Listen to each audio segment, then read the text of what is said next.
आजको प्रगति भनेको यो तलको गुम्बा छ यहाँ। यो गुम्बाबाट डाँडो उक्लेर हामी माथि आइपुगेका छौँ। यतारी झिने बजार देखिन्छ, डाँडो भयो यो।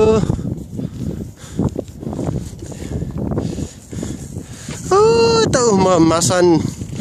मासान देखिन्छ भने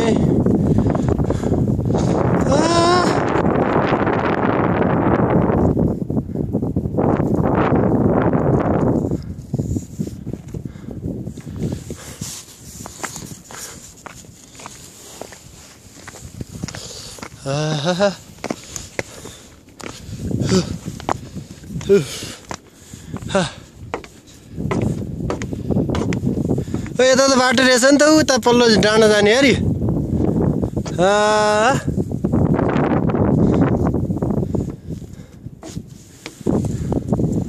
रुखमा के लेखेर राखेको छ, अब कोरियन भाषा राम्रो आउँदैन क्या रे, बुझिन्न।